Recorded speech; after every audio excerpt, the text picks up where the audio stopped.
ഏറ്റവും കൂടുതൽ ഹെൽത്ത് കെയറിൽ ഡെവലപ്മെൻറ്റ്സ് നടക്കുന്ന കൺട്രി ഓസ്ട്രേലിയയാണ് വിത്തൗട്ട് ഡൗട്ട്. അപ്പോൾ അവരുടെ ഗവൺമെൻറ്റിൻ്റെ ഇൻവെസ്റ്റ്മെൻറ്റ്, അവരിപ്പോൾ കൺസ്ട്രക്റ്റ് ചെയ്തുകൊണ്ടിരിക്കുന്ന ഹോസ്പിറ്റൽസിൻ്റെ നമ്പറൊക്കെ നോക്കുകയാണെങ്കിൽ നമുക്കത് കറക്റ്റായിട്ട് അറിയാൻ പറ്റും.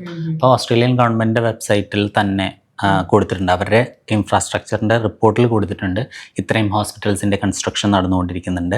2028 കൂടിയിട്ട് ഏകദേശം ഒരു 40ഓളം ഹോസ്പിറ്റലിൻ്റെ കമ്മീഷനിങ് വരുന്നുണ്ട്. പുതിയ 54 ഹോസ്പിറ്റലിൻ്റെ കൺസ്ട്രക്ഷൻ നടക്കാനായിട്ട് പോകുന്നുണ്ട്. സോ ഈ ഡാറ്റ എല്ലാം പറയുന്നത് ഹെൽത്ത് കെയർ സെക്ടറിൽ ജോബിൻ്റെ ഓപ്പർച്യൂണിറ്റി ഭയങ്കര കൂടുതലാവുന്ന.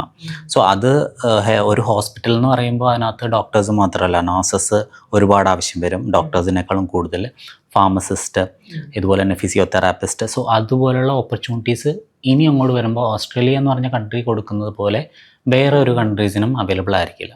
സോ വിത്തൗട്ട് ഡൗട്ട് നമുക്ക് പറയാൻ പറ്റും ഇനിയുള്ളൊരു 5 വർഷത്തിലേക്ക് ഏറ്റവും ബൂം ചെയ്യാൻ പോകുന്ന ഹെൽത്ത് കെയർ സെക്ടർ എന്ന് പറയുന്നത് ഓസ്ട്രേലിയയിലാണ്.